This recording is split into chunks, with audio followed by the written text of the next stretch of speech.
Como jogar xadrez? Um guia completo para iniciantes.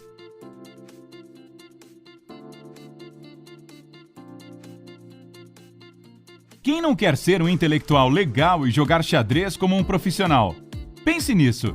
Este jogo definitivamente se destaca de todos os outros e tem muitos admiradores em todo o mundo. Você quer participar e aprender as regras básicas e até alguns truques e técnicas vencedoras? Então fique à vontade e assista. Estamos prestes a revelar todos os segredos. Vamos começar com uma introdução básica ao xadrez para facilitar a compreensão do restante ou simplesmente refrescar sua memória. Um tabuleiro de xadrez consiste em 64 espaços quadrados. Temos as colunas indo de cima para baixo em sua direção e do seu oponente e marcadas de A para H. E depois as fileiras horizontais de 1 a 8. Cada um dos 64 espaços é identificado pela combinação de uma letra da coluna e um número da fileira. O jogador com as peças brancas inicia. Cada peça de xadrez tem um nome e recursos de movimentação específicos.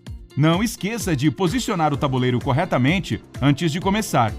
Cada jogador deve ter um quadrado escuro no canto inferior esquerdo. A primeira peça sobre a qual vamos falar é a torre. Elas ficam nos cantos do tabuleiro, que são A1 e H1 para um jogador e A8 e H8 para o outro. O melhor sobre as torres é que elas podem se mover por qualquer número de quadrados vazios, tanto na vertical quanto na horizontal. Se alguma peça do seu oponente bloquear um de seus caminhos, mova a torre para o quadrado ocupado e capture-a, parando em seu lugar. Mas lembre-se de uma coisa importante: as torres não podem pular peças. Se uma de suas peças estiver entre a torre e a peça do seu oponente, esse movimento não funcionará. Em seguida, daremos uma olhada mais de perto no cavalo. Eles são colocados nos quadrados B1 e G1 para um jogador e B8 e G8 para o outro. Ao contrário das torres, os cavalos podem pular outras peças e, na verdade, são as únicas que podem fazer isso. Eles se movem em um padrão em forma de L, 2 quadrados na horizontal e 1 na vertical, ou 1 na horizontal e 2 na vertical. Tenha em mente que os cavalos só podem capturar uma peça quando aterrissarem no quadrado dela. Em seguida, temos os bispos, nos quadrados C1 e F1, ou C8 e F8. Eles podem se mover sobre qualquer número de quadrados livres, mas apenas em direção diagonal. Assim como as torres, podem capturar a peça de um oponente em seu caminho, parando no quadrado que ela ocupava. Mas afastem-se todos! É hora do rei e da rainha entrarem no jogo! Bem-vindas, vossas majestades! Você só tem uma rainha, D1 para uma rainha branca ou D8 para uma rainha negra. E ela é a peça mais poderosa no tabuleiro.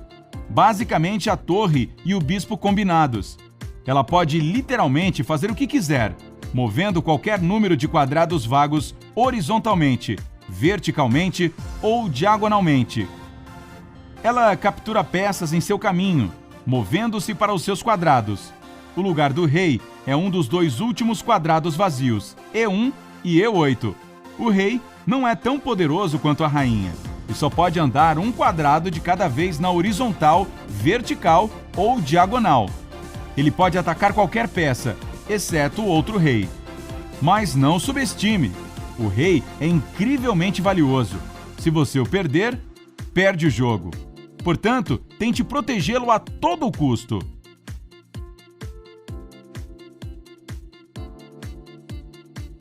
Finalmente, temos uma fileira inteira de peões para proteger suas outras peças. Eles ficam nas fileiras de A2 e H2 para um jogador e de A7 para H7 para o outro jogador. Os peões andam um quadrado para a frente com uma exceção. Na primeira vez que se movem, podem avançar 1 ou 2 quadrados, mas nada mais depois do primeiro movimento. Apenas um quadrado de cada vez, todo o resto do jogo. Há um ponto negativo nos peões. Se a peça do seu oponente estiver diretamente em frente dele, você não poderá movê-lo para frente, nem capturar o adversário. Fale de inconveniente, certo? A única maneira do peão capturar outra peça é na diagonal, sempre movendo-se uma casa.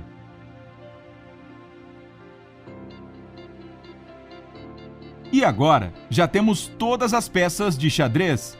Ok, para ganhar e se tornar um verdadeiro campeão de xadrez, sua tarefa é dar um checkmate no rei do seu oponente.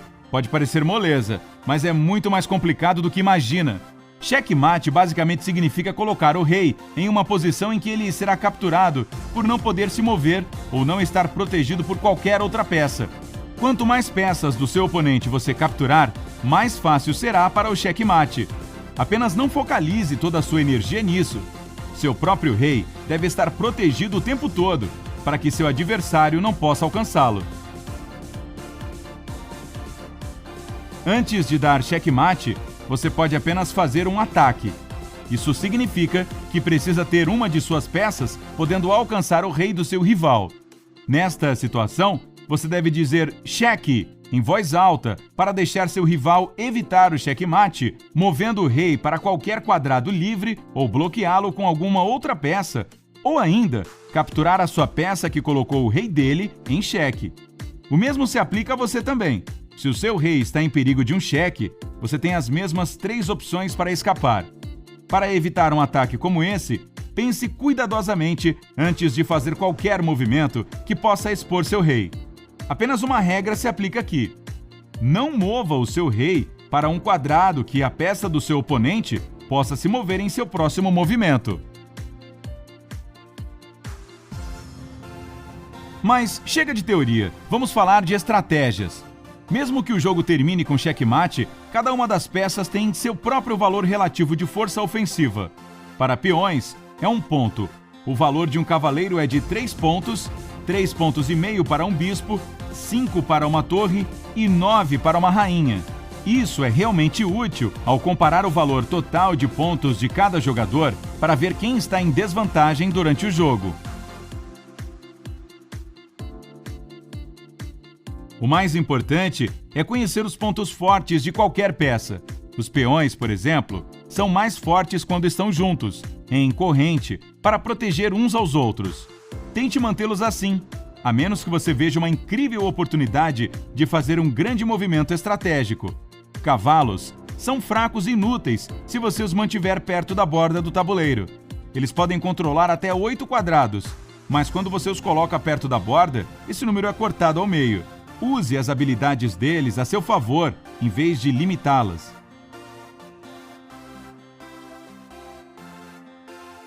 Os bispos são mais fortes quando estão em longas diagonais. Eles podem controlar mais quadrados. As torres têm mais poder em campo aberto. Tente posicionar suas torres em colunas e fileiras. Elas também podem ser muito úteis na 7ª fileira para as brancas e na 2ª para as pretas, mas somente se o rei do seu oponente estiver em sua posição inicial. Mas e as rainhas? Elas estão esbanjando energia em qualquer quadrado, certo? Bem, o centro do tabuleiro é, na verdade, estrategicamente o melhor lugar para elas, mas também o de maior perigo. Jogadores de xadrez bem-sucedidos sugerem manter a dama a certo distanciamento do centro e tentar não bloquear seu movimento com suas próprias peças. Para os reis, há apenas uma regra estrita: faça tudo o que puder para garantir que seu oponente não chegue até ele. Se você quiser dominar e ser a força principal do jogo, tente controlar o centro do tabuleiro. Sua jogada inicial pode ajudá-la a fazer isso. Um peão D ou E é uma ótima maneira de começar e abrir o centro do tabuleiro. Os melhores companheiros depois de alguns movimentos de peões são os cavalos e os bispos. Para reivindicar o centro, use seus peões enquanto ataca seu oponente com todas as outras peças. Ele terá que ficar na lateral com opções limitadas para escolher. Mude as coisas e use todas as suas peças, exceto o rei, é claro. Se você deixar algo de fora, desperdiça o potencial e as habilidades dessa peça. Mas não faça um movimento no calor do momento. O xadrez é um jogo muito estratégico e você tem que pensar muito à frente e não apenas mover peças sem noção. Ao mesmo tempo, deve observar seu adversário de perto e tentar prever sua estratégia e plano. Muitas coisas para fazer de uma vez, mas você definitivamente vai adorar. Além disso, não desista de suas peças sem lutar.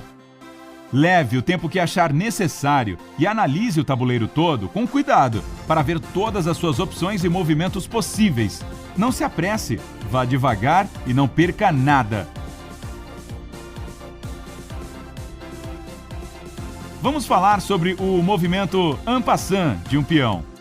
Como você já deve ter adivinhado, é francês e significa de passagem. En passant é um movimento de captura especial que um peão pode fazer. Se você está jogando com o branco, seu peão deve estar na quinta fileira e o preto na quarta. Para você capturar en passant, o peão do seu oponente deve mover 2 quadrados para a frente e aterrissar próximo ao seu peão. Isso deve ser o primeiro movimento dele, pois é o único momento que o peão pode andar 2 casas. Lembra? Então, se isso acontecer, você pode mover seu peão para a frente na diagonal, para o lado onde está o peão do seu oponente e fazer a captura ao passar. Mas isso tem que ser feito imediatamente, ou você perde sua chance. Há mais movimento de peão chamado promoção de peões. Se ele alcança até o lado mais distante do tabuleiro, que é a 8ª fileira para o branco e a 1ª para o preto, ele deve imediatamente ser promovido a qualquer outra peça, exceto o rei. O melhor é promover seu peão à rainha, mas uma outra torre, bispo ou cavalo também não será nada mal.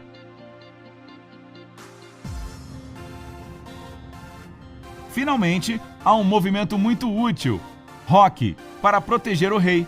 É usado para tirá-lo do meio, onde está mais exposto ao perigo. Para fazer o roque, mova seu rei 2 quadrados em direção a qualquer torre, e então a torre passa pelo rei, ficando no quadrado ao lado dele. Lembre-se de que não pode haver peças entre a torre e o rei. Além disso, o rei não deve estar em xeque, e tanto ele quanto a torre têm que ser peças que ainda não fizeram um único movimento no jogo. Se todas essas regras se aplicarem, você pode, com confiança, fazer o movimento roque.